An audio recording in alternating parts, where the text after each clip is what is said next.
Hello and welcome. Today I will be making these wildflower egg-shaped trays. Links to all the products I'm using are in the description below. I am using this mold for molds and shapes, and here's a close-up so you can see the fine detail of this mold. The first thing that I did was I mixed up about 15 grams of resin, and then I tinted that with 2 different shades of pink, and I then put those into syringes.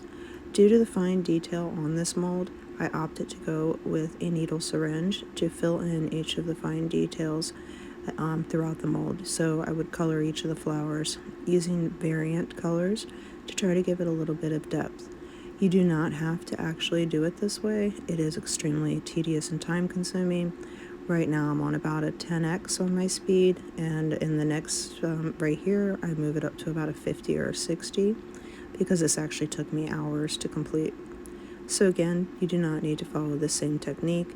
You have other options. You could choose to not put anything into those details and then just outline once you've poured your resin with some colors or one color or nothing at all.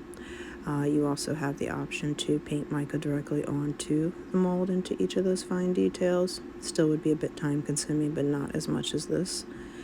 You could also use a marker, an oil-based paint marker, and do it that way. You have many options.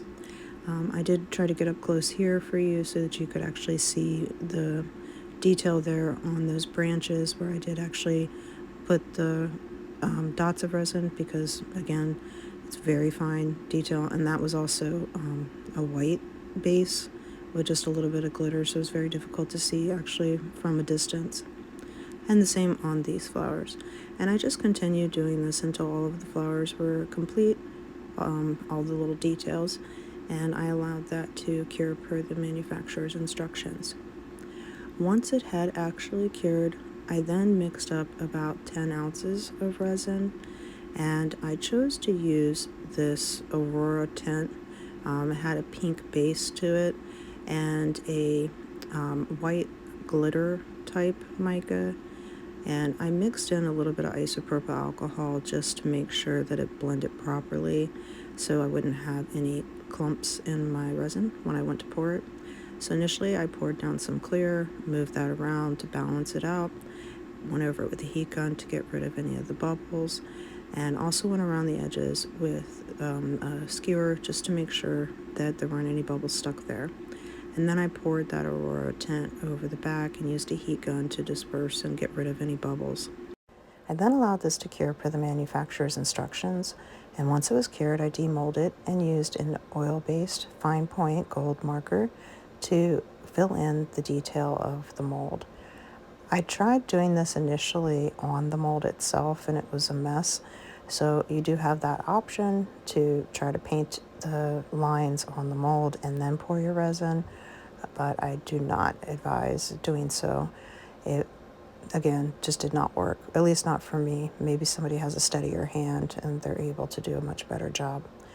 So I then just went through each of the detail with that, and I would use a Q-tip while I was doing so just to rub off some of the excess so that it wasn't too dark. And here is what it looked like once I actually finished. Once I was looking at this, I really wish I had not put the glitter mica into that. I think it would have looked a lot better with just the Aurora. So I decided to do another one, and I just chose different colors. So these are a little more bold and vibrant. And on this one, I, again, mixed up about 10 ounces of resin. I then poured the clear down, and I am using just some white pigment paste mixed with some resin. I'm just using that popsicle stick to just draw a few little lines of the white, and I'm using my heat gun to smoke it out. And I'm doing it very lightly. I don't want white to be the predominant color. I just wanted to have a little bit of that contrast and that smoke appeal.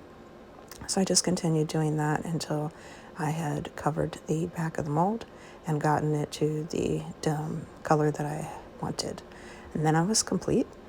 And here is a look at the final product. I hope that you enjoyed this video. Please don't forget to like, subscribe, share, and press the bell to be alerted to future videos.